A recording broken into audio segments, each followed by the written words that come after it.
Lions, welcome to this week's Good Work Show. We are excited to be here for another great show of, we got two new organizations to us because neither one, we don't know any of them. We hadn't known them before the show. No, So- they're brand new. Yeah. And really interesting topics. Mm-hmm. Different, but equally interesting. Yeah. So first of all, hi, I'm Trenise. Did I introduce myself? No, I'm Elaine. But We're here every week. isn't it on the thing? Isn't it like on I guess so, yeah, on the intro. The intro? We just assume that people know. So, but I feel like we should let you know, Trenise and Elaine are here. That's right. We're back. Because sometimes it's not us. When isn't? No. Oh, well, no, I guess that's not true yet. Because Like what? every once in a while, somebody goes on vacation. Oh, but we haven't had that in the That new hasn't happened format, yet. So no. anyway, we have the same people as always here. But joining us today, we're going to have the Children's Haven on the show, and Executive Director Marcie Smith is going to stop by. She's going to talk to us about the organization, what they do. They're serving families in Cherokee County and serving families who really could use the support.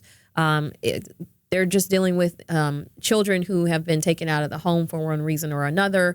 And so we're going to talk about all of the services that they provide. And they're doing something really unique for families who have to go through court-ordered visitation, which, is probably tough on any family, but they're trying to make the situation a little bit better. So Marcie's going to stop by and talk to us a little bit about what they're doing there and share with us all of the work that the Children's Haven is doing. Yeah, and then Traci Daly-Smith, she's going to stop by. She is the founder and executive director of A New Daily Beginning.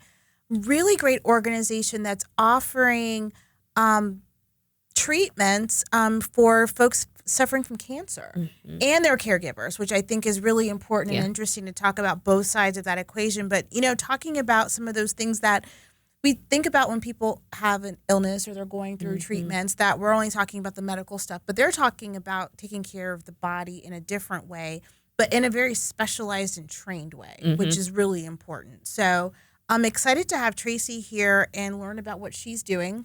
Yeah.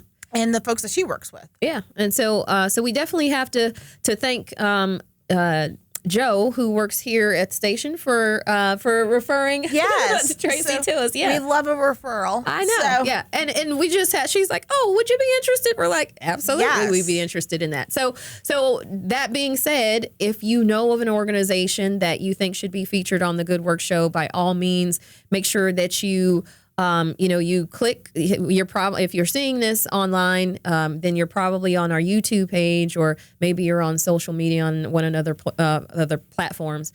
Just drop us a line, in the comments, or send us a direct message if you want to do that, and we will have that organization on. Or you can send us an email at goodworks@ging.org so that we can have those organizations on, because, as we said, we didn't know about either of these two organizations before today, and we learned of them, and now they're going to be featured here. But we're going to get you some good information about organizations that you had not heard of before, probably, and they could use an opportunity to get their story out.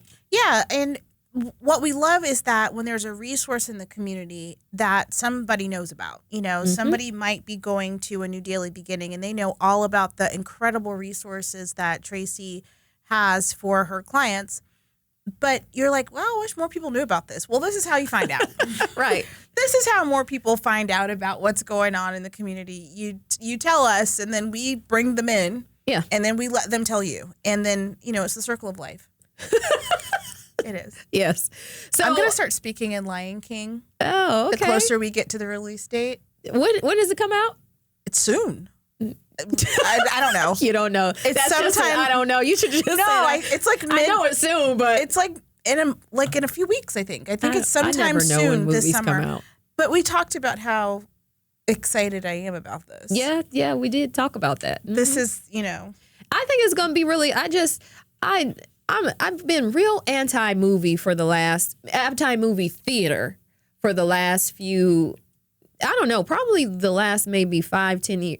Maybe not 10, but probably like at least 5. I don't think any movie theater is clean. So I just can't. And I'm they aren't, the type of person who needs to pause and rewind. You're one of those. No, because I missed something, and I'm like, they had to have said something that was real important because there's something that happens after that. So I need to rewind and hear what they said. If I don't hear it, then I miss it, and I feel like I miss a part of the thing. So I want to. I also feel like movies have gotten longer. Probably, yeah. So they want you to get some more popcorn. Well, but when do you go? So there's an app for that. There is an app for that. Yes. And I mean, because I think about even the last Avengers movie, that movie was or Black Panther. Wasn't that movie 3 hours long? And at some point you're like, no, I did sit through Black Panther. Well, I sat through too, but it was so I went to you have to get the big popcorn and the big drink. Well, so you don't have to move. At an hour and a half, you're like, that big popcorn and big drink. You have to sip the drink slowly. Well, I went. That movie, because it was impossible to get tickets to, I went to the 8 a.m. showing on a Sunday morning. Ooh. So I had coffee in a thermos. That was how I watched that movie. Yeah, I wouldn't. I went on a Saturday. I had a good time. It was like Saturday at 8. But I'll say this: that theater was packed. Oh, there wasn't packed for weeks available. Yeah. But I will say, I'm not going to tell anybody where it is because I don't want anybody to overrun my movie theater. But there's a theater that I have found that. They've got the full reclining seats. Mm-hmm. They heat up. So the seats are That's warm. nice. They've got seat warmers in them. See. And it's small. Now your germs are now the germ thing is just getting worse. No. You boiling up you're boiling up the stuff. So I found this theater though, in the winter, and it was a cold, rainy day. So I go in there and I'm like, okay, so I'm in here and it's cold because it's a movie theater. And the seats warm up, and they're leather, and they fully recline, and you got the thing, and it's a small theater. It's only got about 8 screens, so it's not that overly oppressive, crazy thing going on. So this is my new. So I'm not telling you all. We share about the nonprofits, but the theater that I found that I love, I'm not going to tell you all about it because you don't want anybody to go ruin it. No, they need to make a seat cover for the thing. Well, just bring Clorox wipes and wipe them down. So that's too much. That's too much work because then I have to throw them away and then I have to touch. I don't want to really. So this is how. I fly this way though. So I'm always appalled when I see people who fly who wear short sleeves. Oh yeah, no, I don't do that. I wear a hoodie.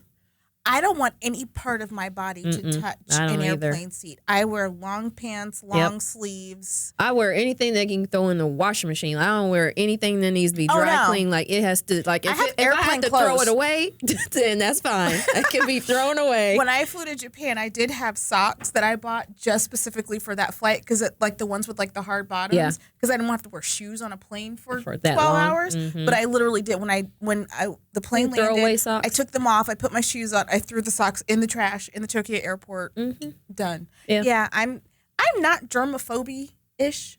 Except not about some but weird. That's just a lot of stuff. They don't clean the movie theater. But the main thing is I need to hear. And sometimes people are talking like they're going to talk at the Lion King. Just know you're not going to be able to hear, and you're going to miss some of the dialogue. Now you probably know all the dialogue, but you're going to miss some of it, and I don't want to. I feel like I shouldn't miss it, so I can. Just I like to invest, but I want if there was a way to invest in the filmmaker and the studios who make the movie without going to the theater. I don't know. Let me give you my $10 off to the side. Just mail it directly. Just mail it because then they take a cut. The movie theater take a cut and everything. So let me just support you. I'm very invested in this movie. Yeah, because it is the movie. Are you going to dress up? I'm not that invested. Oh, okay. I mean, I don't know what I would wear. Somebody's going to dress up for the Lion King. I don't know what they're going to wear, but somebody's going to dress up like. They're gonna have the line I guess they shouldn't do that because that's actually first of bad. All, that's a different movie. They did that at Black Panther. People were dressed like Coming to America. So again, wrong movie. I know, but they did that. I don't know. I don't know what you would wear. This is the movie I feel like it's the movie of my childhood. So this whole idea of having to share it now with a new generation of children worries me. Do you think kids are going to be interested in it? I feel like people who are my age who have kids are going to drag their kids to it. I don't know. But I'm worried about going into the theater. You just wait till it comes on No, but I don't know. Netflix or something.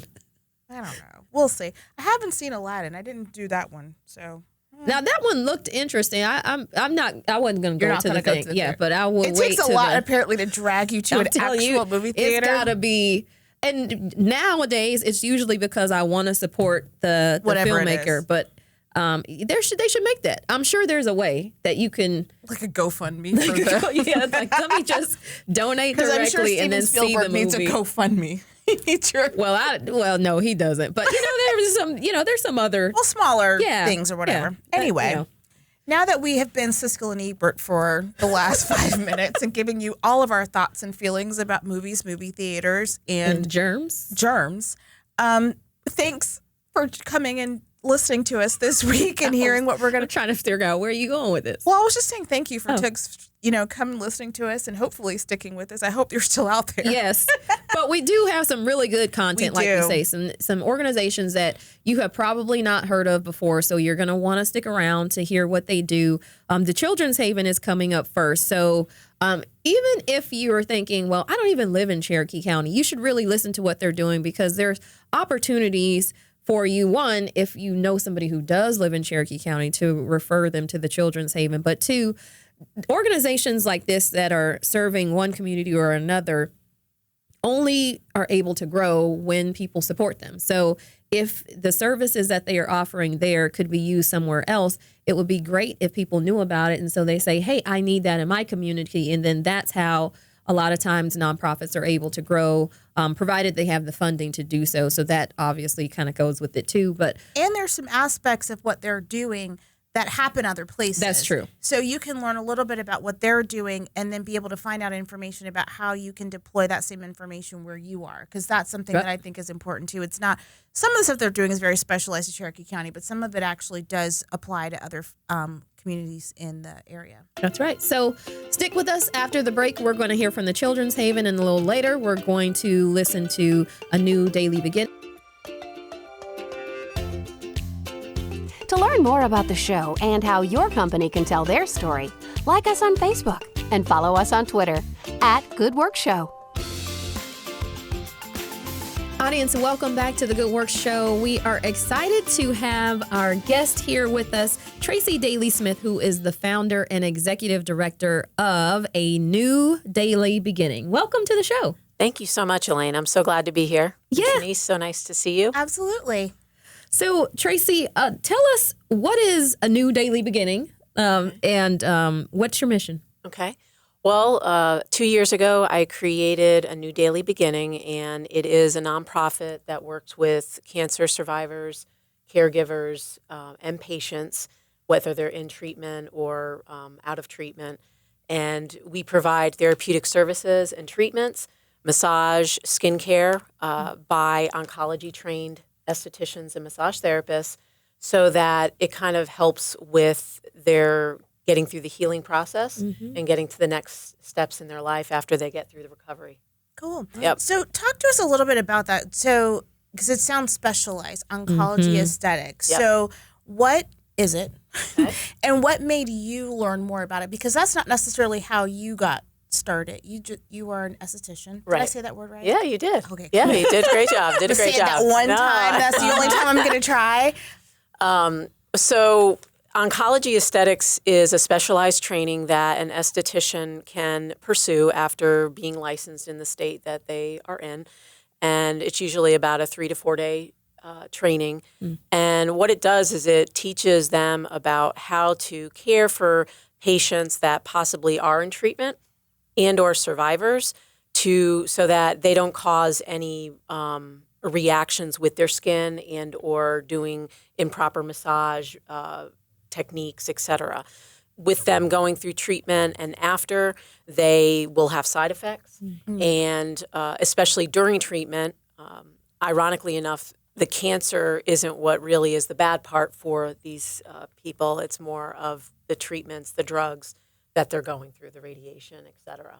So, and being oncology trained, it'll either allow that individual to pursue just that demographic, or it just gives them insight to know that if one of their patients or clients comes in and says, hey, I've just been diagnosed with stage 2 breast cancer, they can still treat them without, feeling like they don't want to cause harm. And what made you decide to go ahead and get that secondary certification and become kind of focused in and to found the organization? What led you to do that? So I had a client that, and I've been in the business for about 20 years, and I had a client that saw me just about every 2 weeks, and she stopped coming.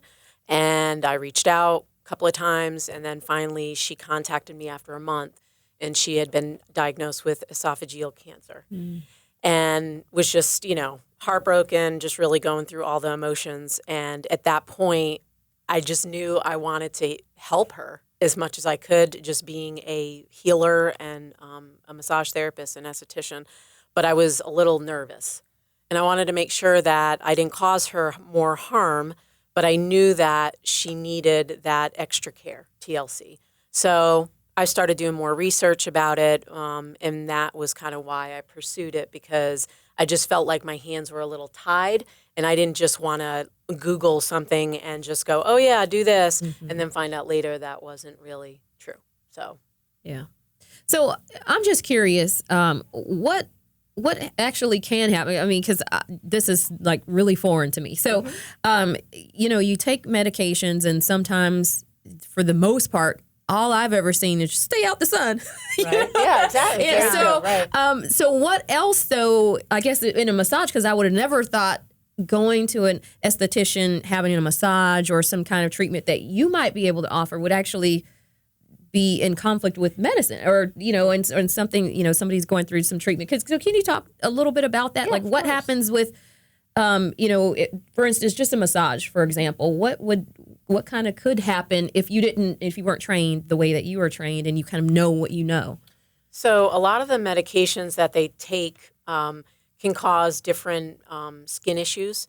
So I'll start with the standpoint. I know you asked for massage. Yeah, from sure. the standpoint of the skincare and severe dryness, open wounds, just things that, sores that they're dealing with. And, individuals that receive radiation, 85% of them will have some type of severe skin reaction. Okay. And not to say that the medical profession doesn't let them know about it, but they're not really there to treat the skin. right. It's Right. more about dealing with the cancer and making sure that they get past that. So having someone that's specialized in it can really make a difference. And then from the massage standpoint, a lot of individuals might have lymph nodes removed in the process. And any dealings with the side that they have the lymph nodes removed, you have to use a very light technique. You have to stay out of certain areas. Maybe if they had a port, you have to position them a particular way to make sure that, you don't cause any aggravation of where they had surgeries. You need to make sure that you know how long has been their surgery and those types of things. So questions that a massage therapist, when, someone that's not oncology trained, would be looking at their medications, but someone that's been oncology trained will have a little more insight about, oh yeah, that's a chemo drug. How long have you been on that? And start asking more detailed questions. Okay. Yeah. So that's why when you go to have a massage, they ask you if you're on any medication. I mean, they're not usually trained to the level that you're probably trained, but just curious. Correct. Yeah, exactly. Yeah. That is why, because there are medications that can, cause you to have more of a tendency to have, obviously our blood thinners. Right. And just cause more bruising. And, even though your client may say, well, I want a deep tissue massage because they think that's what they need. Right. They could be contraindicated, and then they might go home and they get bruising. Yeah. Right. And are people told this? So, is that something that people are told when they go in for treatment, or if they're diagnosed, that they're told, be careful about this, or look for these certain kinds of trained professionals if you're going to go in for these kind of, is this something that people on the other side know? I don't think it's where it needs to be mainstream with the medical profession. I think that the doors are definitely opening because now there are studies out there that show the positive reactions that massage can have with them. The same thing with people that are trained to do oncology aesthetics. But I think the more the education gets out there, the better. And, I talk to clients all the time.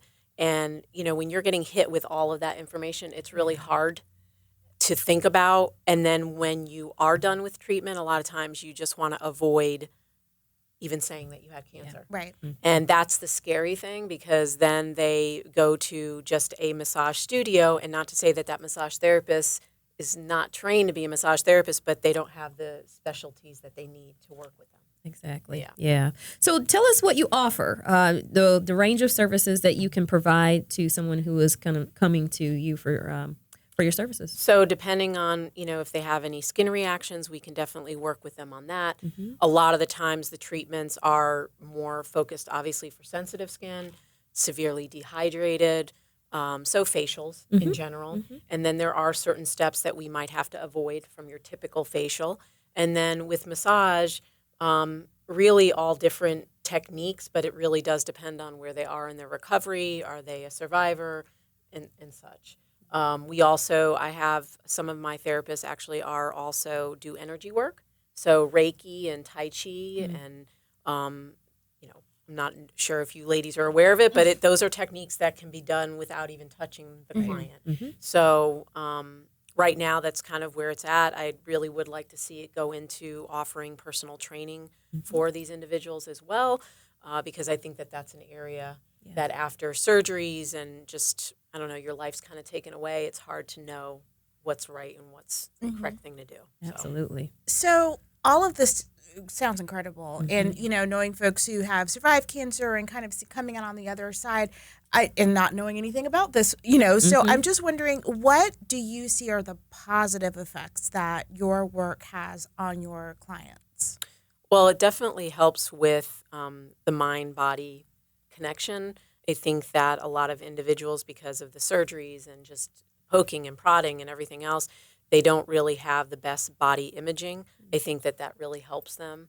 I think that it definitely has an effect on their mental state. So pulling them out of depression, trying to keep them more positive, looking forward to things to kind of get them back into life. But then, of course, just healing the skin. Individuals that do have the severe skin reactions and getting them to a place where they feel okay looking in the mirror, because they're already having a lot of things stripped away from them with this. So it really can make an impact overall. Yeah. So how do people find out about you? If the medical profession has a little bit of work to do to kind of learn that, not only do you exist, but people who are trained in your skill set even exist, and to be able to refer. How do people find you? How do you connect with your clients? I am, the nonprofit's only been up and running 2 years, but my ideal goal is that we would be working with all cancer centers in Atlanta, in some shape or fashion, whether that's in their infusion center, whether that's them providing and having a budget to provide these for their survivors and cancer patients, and making it part of their protocol. And so I am just, myself and my therapist are out at all events. I collaborate with other nonprofits, because there are a lot of them out there that support the survivors and patients as well as caregivers. And I do want to hit on the caregiving part, because that individual also is impacted severely. So that's why I felt it was so important that they also are able to receive these treatments. They give, and they definitely need to bring that back to them. Yeah. So. Awesome. Yeah, I was about to ask about that, because you did mention that earlier, that you do have opportunities for those caregivers to come. And I wonder, do folks come together? Is that a time for them to spend time together that's not about the illness? Yeah, that's not. So it's about something else. Is that? It is. Ideally, that's what we like to do, because it then takes away the burden on the caregiver, and it also takes the burden off the patient, because they feel a burdening. Right. And I think it's that opportune time where they're separate and they're getting treated, and then they can come back together. And I love what you said, just taking the whole illness away from just those moments. Yeah. So Traci, real quick, how do people find you? Your website? Website is www.anewdailybeginning.org. And all the information's there. And it's Daly, D-A-L-Y. Yes, it's D-A-L-Y, and that is how my last name is spelled. Okay. So, yep. Well, thank you for being on the show, and thank you for what you're doing. It's awesome work. So. Thank you so much, and I appreciate what you guys are doing, just getting the nonprofit names out there. So, absolutely. You're listening to The Good Work Show.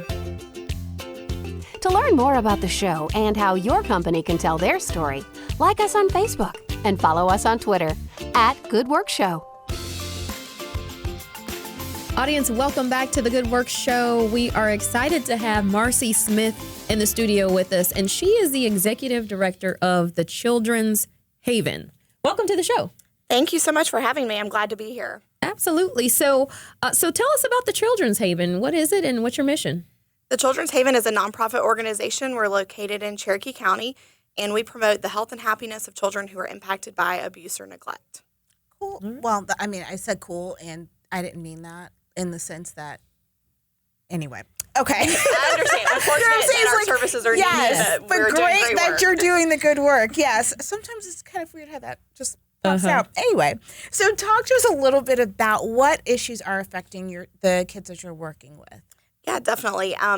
We are seeing about 350 kids coming into foster care in our county. And fortunately, we're doing a lot of great work and partnering together with our local Department of Family and Children's Services and trying to make sure that more kids are returning home with services rather than coming into care. But some of those factors range from substance abuse issues to issues that are surrounding poverty, like homelessness and unemployment, that are affecting families' abilities to take care of their children. And then, unfortunately, we do see instances of physical abuse and sexual assault that results in children coming into care. The number one reason that children do come into care is neglect. And a lot of times, especially in our county, right now what we're seeing is that has a lot to do with substance abuse from the families. Wow.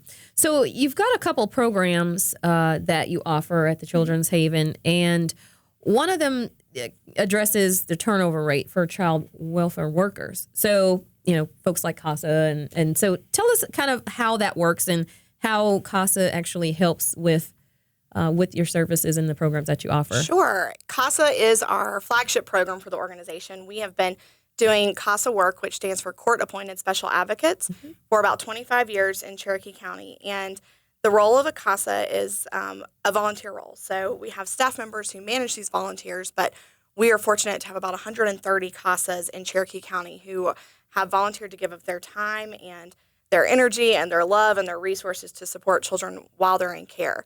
They commit to staying with the children throughout their entire time in foster care. So as you mentioned, the turnover that they might see as far as case managers go, they know that they have an adult that will be by their side and has committed to stay with them throughout their entire time. So they may see turnover in some sections.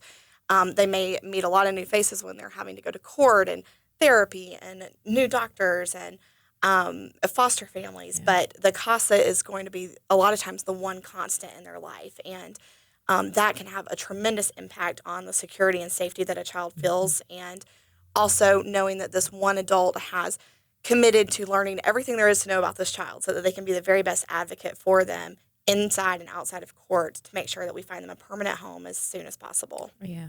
What I would imagine that does have, outside of just kind of having a steadying presence, just kind of a additional benefit for the kid, feeling like there is someone who cares about me, especially if, the folks that are supposed to can't or don't. So how does that affect even just the mental state of kids to have a person who is committed to them? Absolutely. We've done surveys among the children that we've served and among our CASAs, and we've been able to really have data to back up and show that the emotional well-being of the child is much greater when they have a CASA assigned to them. And it's because they have that security and that confidence in an adult. And they know that this person cares about me. There's nothing in it for them. This is not a job. They're not getting paid. There's no requirement for them to do this. This is just them giving of themselves for me to make sure I'm okay. And it really has a tremendous impact on the well-being of a child. So you have another program. You have a visitation program. Yes. Yeah. So talk to us a little bit about that. Tell us kind of what's entailed and what does that mean? Sure.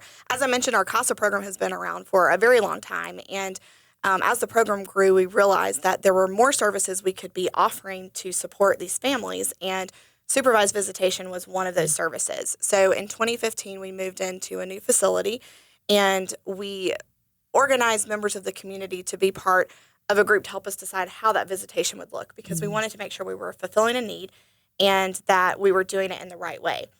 oftentimes when a family is separated by the child welfare system and the court has supervised visitations ordered for them. So it could be 2 hours a week, it could be 4 hours a week.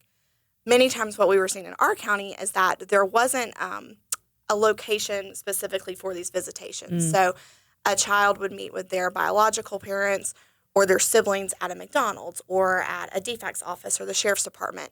And these were very cold environments out in the community, so it didn't really offer the intimacy to facilitate that bond and making sure that we're providing the best opportunity for these families to reconnect and to be together. And so that's how our visitation program was developed. We have a wonderful one-room facility that has a living room and a kitchen and a playground all attached, and the families are able to partake in family activities like cooking dinner together or doing homework at the kitchen table. They can sit on the couch and read a book. There are toys for every age group, and everything from the monitoring is done in a closed-circuit room. So we have microphones and speakers so that we can hear, and we have video cameras so that we can efficiently monitor the visits, but it's all done behind a window so that they don't have someone that is right there in that space with them, and they can really act as parent and child.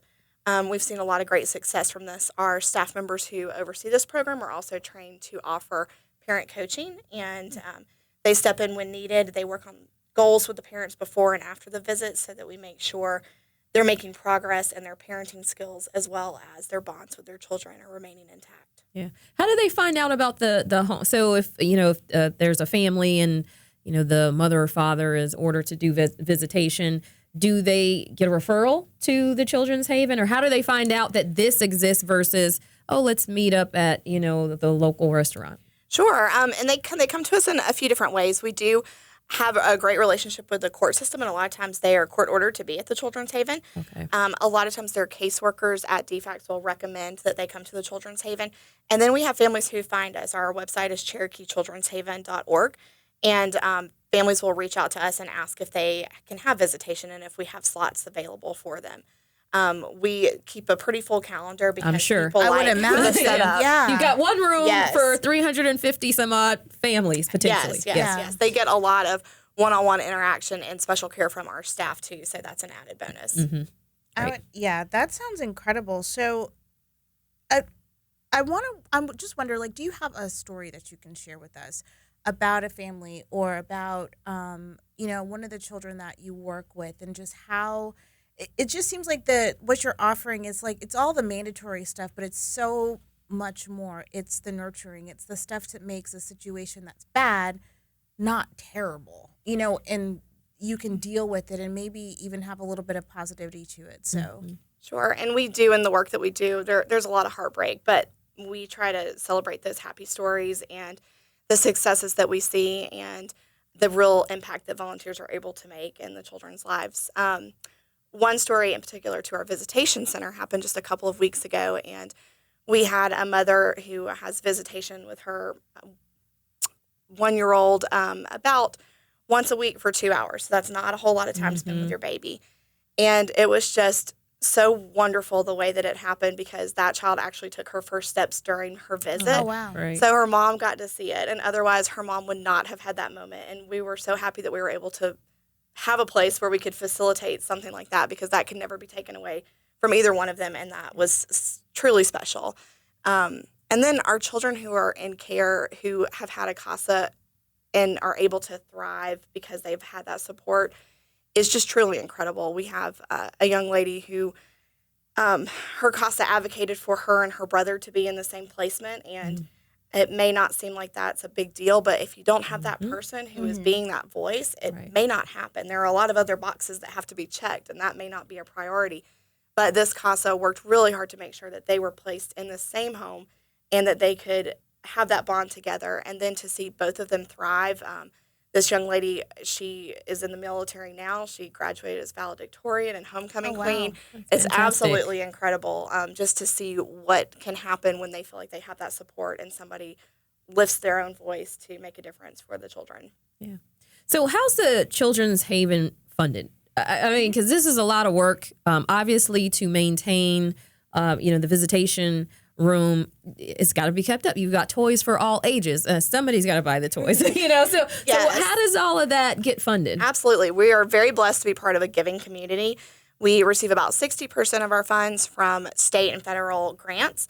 20% comes from foundations and other community support, and then about 20% from individuals. And we're really proud that we currently have the highest ranking that an organization can get from GuideStar, which is a charity watchdog organization. And that ranking reflects our commitment to financial transparency and organizational management. So that's something very important to us and our board of directors, and making sure that we're good stewards of the dollars that are given to us to support the kids. Fantastic. Yeah. So donations, 20%. Yes, absolutely. Individual giving. Yes, absolutely. Yeah. Yeah. So you operate in Cherokee County. Is there another organization like you that operates in other parts of the area, or are you guys kind of out there on your own? Yeah, we have some unique things about us for our area. Our visitation center is very unique to that region. Our CASA program is affiliated with Georgia CASA and National CASA, and there are over 40 CASA programs across the state. So we work together with that network to make sure that we're providing services as far reach as we can. So, Traci, we've got about a minute. Marcie. I don't know why I wanted to call you Traci. I know why, because we had Traci on the show recently. But so, Marcie, we've got about a minute left.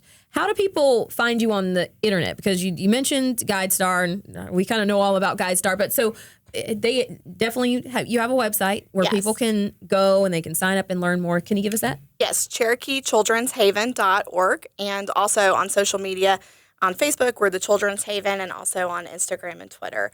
And we'll place needs that we have for our clothing closet that we operate for foster kids, different programs and different opportunities to engage with the organization across those platforms. Okay. So we're going to take a break, and we're going to come back, and maybe you could tell us a little bit more to kind of how people come to you, but then sort of on the back end, some of the things that you've seen that have changed, maybe some families that have gotten put back together. So some of those success stories. So can you take a break and come back? Sure. You're listening to The Good Work Show.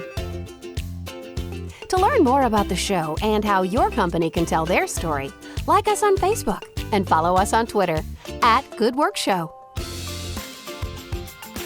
Audience, welcome back to The Good Work Show. We are excited to have the Children's Haven represented here by Marcie Smith, who is the executive director, organization that is serving families and children in Cherokee County, 350 families, in fact, and doing great work there. You have a CASA program, court-appointed special advocates, and then you also have a visitation home, which we talked a little bit about in the first segment, and it's really an interesting concept, but very, very much needed, and it's pretty cool. I mean, you giving families an opportunity to have visitation in a home-like setting versus, maybe at the park or at their, local restaurant or something like that. So a little bit more intimate. But so we talked a lot about the organization, the programs that you offer, but we kind of at the tail end, we were talking about how you get funded, and you do have a number of grants and a very giving and supportive community. 20% of that, though, comes from individual giving. So fundraising, tell us a little bit about how the Children's Haven does that and how folks who might be listening can contribute if they so choose to. Sure, thank you. Yes, we are very blessed to be in a giving community and people that believe in our mission and want to give to it to make our work possible. People can give online at CherokeeChildren'sHaven.org, and we have options for monthly giving and one-time gifts, and they go a long way to directly support our mission and the children that we're serving. We are part of the Canton Duck Race, which is an inaugural event, and we're really looking forward to it. That will be August 17th, and I think about 5,000 rubber duckies are going to float down the Etowah River. And cool. So that website is cantonduckrace.com, and people can purchase their ducks and designate the Children's Haven to receive the proceeds from their purchase. Oh, great. And then we'll be out on that day to see who wins. There are lots of great prizes, and we're excited to be a part of it because part of those proceeds will come back to our organization and support our work. Now, I've never seen a duck race. Do you modify the duck? Or is it just luck of the duck? I think they're numbered, and the rubber duckies just are dropped in a big net. So it's just whatever duck catches the current? I think so. They do have different levels of ducks. So there's a silver duck that is I think it's worth $100, and then the winner wins $2,000, and then there's a yellow rubber ducky. Okay. So a few different levels that people can get engaged, but they'll drop them in a big net, and we'll watch them float down the river and see who wins.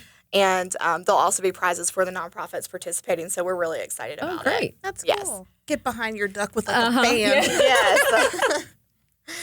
The Cherokee Youth Foundation is organizing that, so that's always wonderful when another community organization wants to partner with us. We also have an annual superhero 5K, and we do that every spring. And information about that is also found on our website, CherokeeChildren'sHaven.org.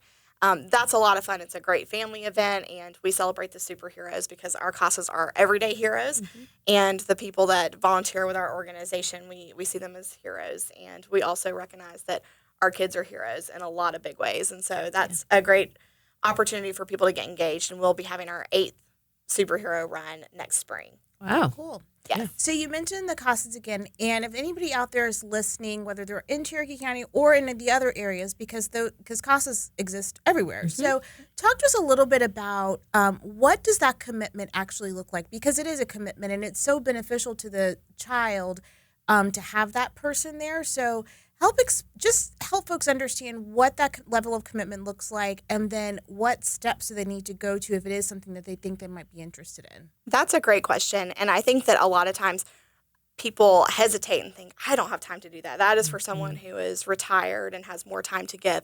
But we have a great balance of people who are retired and people who are working full-time and parents themselves. And I think that there's room for anyone to add this into what they do and what they're passionate about. Our CASAs go through 40 hours of training. This is a national curriculum, and we're really proud to offer it because it really equips them to be able to be thrown in these really tough situations and know how to appropriately deal with them or find answers and navigate the system. So we're actually offering a training in August, and information about that can be found on our website, CherokeeChildren'sHaven.org, or by emailing info@casacherokee.org. This training actually will be held at night, so we're trying to accommodate people who do work full-time but might also want to be a volunteer. We ask that our volunteers do commit to staying with the children the entire time they're in care. The time that averages out to be is about 18 months. We hope that a child is not in care longer than 18 months. Unfortunately, a lot of times it is much longer, but our CASAs understand that, and when they start forming relationships with these children, they will come and ask us, can I still stay with them after they're finished with foster care and after they're back home? And we say, of course, those relationships are yours. We ask that they see their child at least once a month and maintain contact with them. They log their hours. It's really incredible because you can tell them the minimum that you need to make at least 1 hour of contact with a child a month. And when we go back and look at how much time they give, last year in 2018, our CASAs gave over 10,500 hours of service, and they drove over 85,000 miles, which is the equivalent to about 3.5 trips around the world. Wow. And that's just amazing. So we can tell them the minimum, but they really go above and beyond, and it's because they form these relationships with the children. After their first year of being a CASA, we then ask that they maintain 12 hours of in-service educational credits throughout the year, which is really a great opportunity to develop professionally and personally and just learn more about the system so that we can better help the children and better serve them and carry out our mission.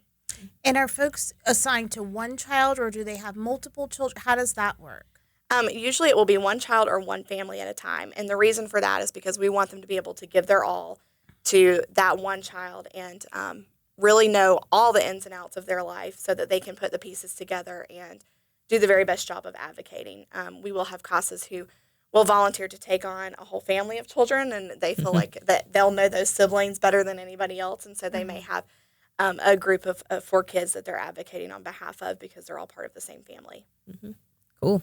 So you also mentioned that during the break you have something called a clothing closet. And so tell us a little bit about that and who's eligible to go and how does it work, and if people have things that they would like to put in the closet, how does that work?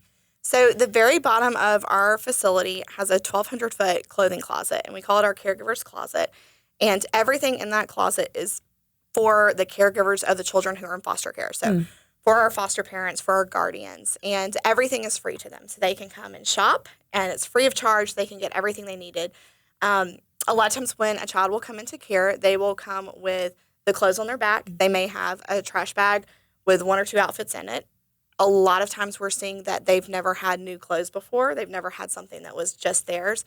And for that reason, the clothing that we have for the families to access, most of it is all new. Yeah. We do have some gently used items, but we always tell our donors that we want to make sure that these clothes are clothes that your children would want to wear, because we want to make sure we're giving the very best to these kids, because it may be the first time they've had something given to them that was just theirs.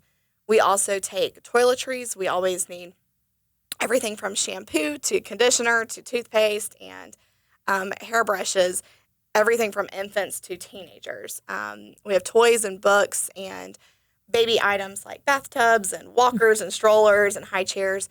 It's incredible to think about all the pieces that you may need if a child comes into your home on a Saturday night or, a first thing Monday morning, and you've got to kind of piece together all of these needs.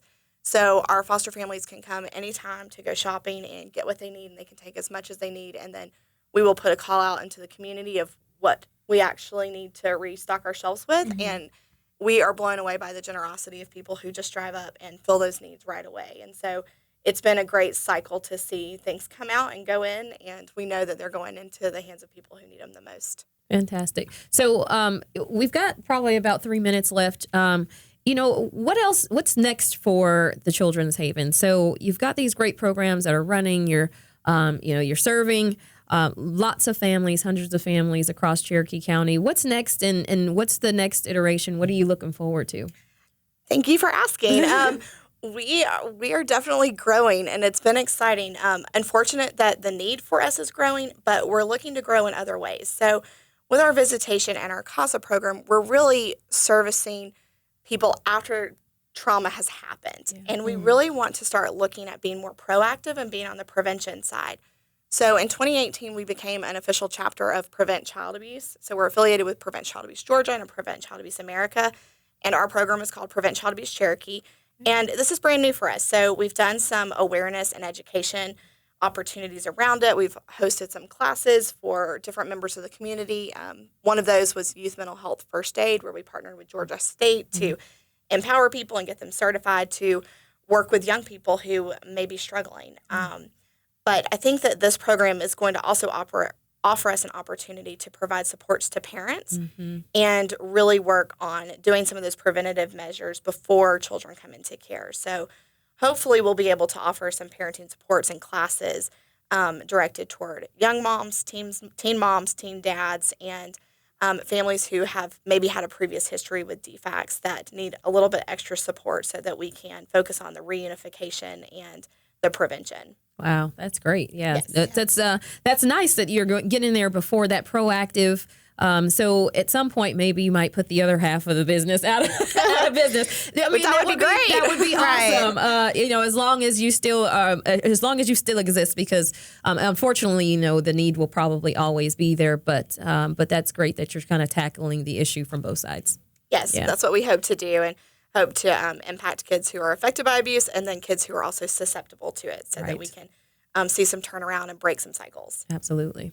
Cool. Great. Yeah. So give us that date for the fundraiser in August one more time. Well, we have about a minute left or so. Mm-hmm. August 17th. And our training for CASAs will also start in August too. So gearing up for the next school year, we'll have a lot of new things going on. So August 17th, and that information is at cantonduckrace.com. And all the information I mentioned about the training opportunities and opportunities to get involved or donate to the Children's Haven is on CherokeeChildren'sHaven.org or our social media platforms. Cool. Fantastic. Well, Marcie, we appreciate you coming in today and sharing all of the information about the Children's Haven. Of course, you can go online. You can visit them on social media. Check out the duck race. Should be pretty fun. Sounds really interesting. Good. Yeah. I guess you don't really need skill to participate. It's one of those. Just luck. Just luck. But we appreciate you coming by, and thank you to you and your team for all the work that you're doing. Well, thank you so much for having me, and thank you for giving us a platform to share the stories. Absolutely. You're listening to The Good Work Show.